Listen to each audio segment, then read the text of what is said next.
MCD Delhi नगर निगम के standing committee के 6ठे सदस्य के चुनाव करवाए।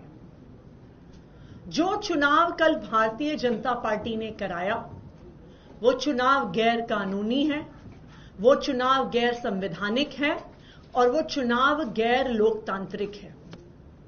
हमारा देश, भारत देश, संविधान से चलता है और संविधान के अनुसार बनाए गए कानूनों से चलता है। दिल्ली के नगर निगम को चलाने के लिए भारत के पार्लियामेंट ने, संसद ने एक कानून पारित किया हुआ है जो है दिल्ली म्युनिसिपल कॉरपोरेशन एक्ट 1957।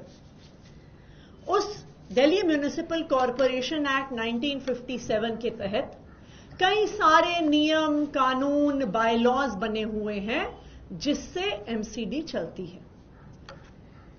जो इसमें सबसे महत्वपूर्ण है वो है Delhi municipal corporation procedure and conduct of business regulations 1958। यानी दिल्ली नगर निगम में होने वाली कोई भी कार्यवाही संविधान के अनुसार बने हुए दिल्ली म्युनिसिपल कॉरपोरेशन एक्ट और उस एक्ट के तहत बने हुए रेगुलेशंस के अनुसार होना होगा।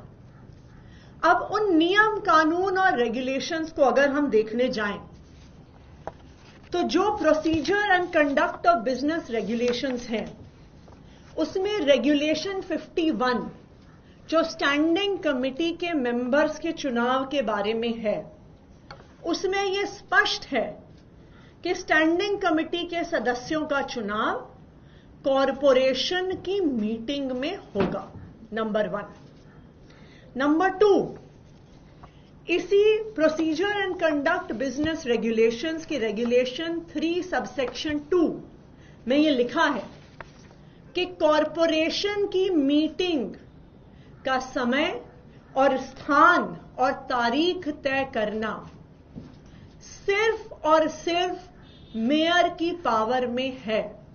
यानी सिर्फ मेयर तय कर सकती हैं कि कॉरपोरेशन की मीटिंग कब होगी।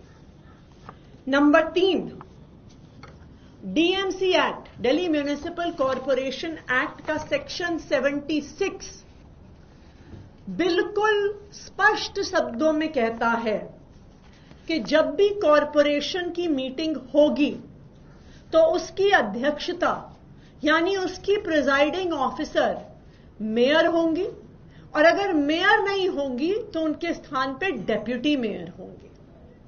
यानी स्टैंडिंग कमेटी का जो एक मेंबर का चुनाव है उसकी तारीख, उसका समय, उसकी वेन्यू सिर्फ और सिर्फ मेयर तय कर सकती हैं।